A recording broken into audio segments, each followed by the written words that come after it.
Chapitre 6. Le soir même, alors qu'il aide Fatima et sa mère à éplucher des pommes de terre, Momo ne peut s'empêcher de leur raconter à son tour l'histoire de Romain Gary. C'était même pas un Français, c'était un immigré, plus que nous encore, parce que lui, il était même pas né en France. Pourtant, Romain Gary, c'est pas un nom d'immigré, remarque Fatima, soupçonneuse. Oui, parce que c'est pas son vrai nom. Son vrai nom, c'est Roman Kassev. Il a changé de nom pour devenir moins immigré. Et sa mère, quand il est né, elle savait déjà qu'il allait devenir écrivain, car elle l'a appelé roman, comme un roman. Il avait 14 ans quand il a quitté son pays avec sa maman parce qu'il n'avait pas de père. Et quand ils sont arrivés en France, sa mère lui a dit « Tu seras un grand écrivain français, mon fils !»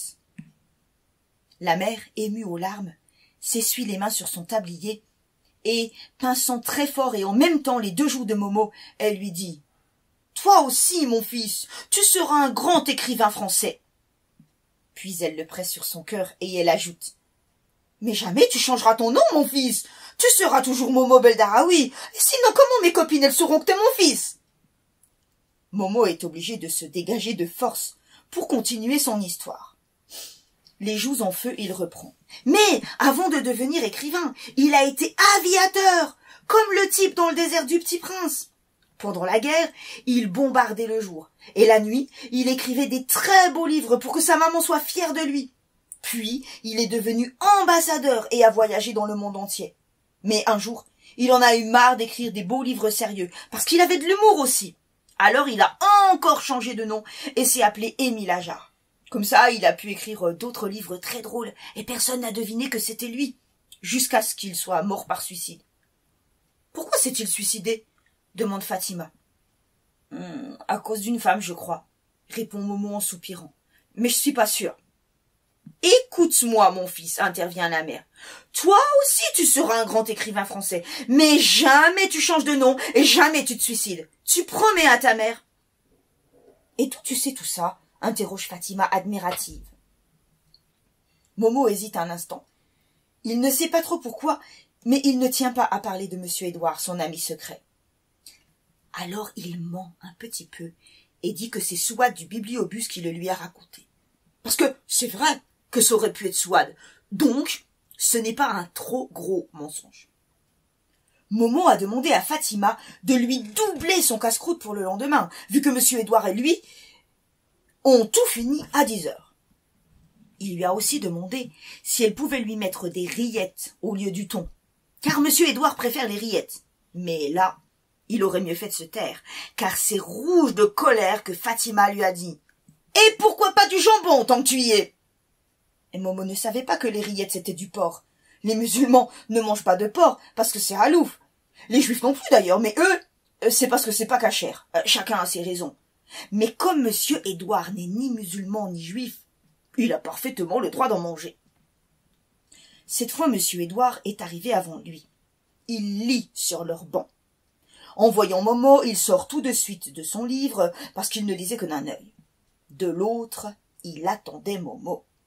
« J'ai une idée pour les murs de votre palais, Majesté. Seulement, il nous faut agir avec une extrême prudence. Les ennemis sont nombreux. Aussi, voilà comment nous allons procéder. » Monsieur Édouard se penche alors vers Momo et lui parle dans le creux de l'oreille. Puis ils se lèvent tous deux et Momo emmène son grand chambellan à la découverte de sa principauté. Il n'est que 9 heures du matin et la plupart des gens dorment encore. Momo lui montre l'allée des Myosotis et ses murs si gris et si sales qu'il donne envie de pleurer. L'allée des Primevères, aux boîtes aux lettres défoncées, et l'allée des Crocus, la plus triste et la plus sale de toutes, car le soleil n'y parvient jamais. « Bien !» fait Monsieur Édouard à Momo. « Nous avons du pain sur la planche. Soyez au rendez-vous, Votre Altesse, et j'y serai également avec mes amis. » Momo ramène Monsieur Édouard à la butte. Ils ont traversé toute la cité sans être vus. Ils attaquent alors leur casse-croûte de 10 heures. Momo s'excuse pour les rillettes. Mais Monsieur Édouard lui dit qu'il aime bien le thon aussi. Leur sandwich terminé, Monsieur Édouard et Momo se replongent chacun dans son livre. « Un prince doit également consacrer du temps à son instruction, » lui a dit monsieur Édouard.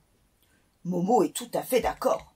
Momo sait que dès midi, monsieur Édouard se sauvera, sans au revoir ni explication. Il en a l'habitude maintenant. Pourtant, aujourd'hui, alors que la grosse montre en or attachée à la chaîne a déjà donné le signal, monsieur Édouard ne bouge pas. Momo se dit que peut-être il a oublié la vraie vie dans son livre, et tout saute pour le ramener sur la terre. Comme il ne bouge pas davantage, Momo le secoue un peu. « Monsieur Édouard, il est midi, c'est l'heure de vous sustenter. » Momo fait très attention à sa manière de parler quand il est avec monsieur Édouard. Il ne veut pas le décevoir. C'est que monsieur Édouard parle encore plus joli que madame la directrice de l'école des Bleuets. « Je sais, votre Altesse. Mais quel jour sommes-nous aujourd'hui ? Vendredi, je crois, répond Momo. Parfaitement. Et votre Altesse n'est pas sans savoir que le vendredi, c'est le jour du poisson lentille. Donc, je préfère m'abstenir. Ah, fait Momo, qui même s'il n'a jamais mangé du poisson lentille, se dit que rien que le nom de ce plat est une vraie bonne raison de ne pas rentrer. Momo est heureux, car pour la première fois, il va pouvoir passer tout l'après-midi avec son ami.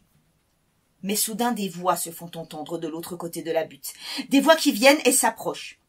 L'une d'elles dit « Va voir par là-bas, moi je cherche par ici. » Monsieur Édouard s'est levé, l'air affolé. « J'ai à me cacher d'urgence, Majesté, faites diversion. Pendant que je contourne la butte, envoyez-les vers la cité, et n'oubliez pas notre rendez-vous de cette nuit. » Et tandis que monsieur Édouard contourne la butte, Momo, désemparé, se met à siffloter sur son banc, ne sachant pas s'il fait diversion ou pas. « Hé, gamin !» lui lance alors un homme grand et fort qui porte une blouse blanche. « T'aurais pas vu un vieux cinglé traîner par ici ?»« Oui, monsieur !» répond Momo, qui trouve ce type très désagréable. « Il est parti vers la cité. »« Hé, viens ici !» crie-t-il à l'intention de son acolyte. « Le vieux Kerpéré !» Momo a envie de se boucher les oreilles. Il refuse qu'on appelle monsieur Édouard le vioc ou vieux cinglé. Il déteste ces mots. « Hé, monsieur, pourquoi vous le cherchez ?» demande Momo pour donner du temps à son ami.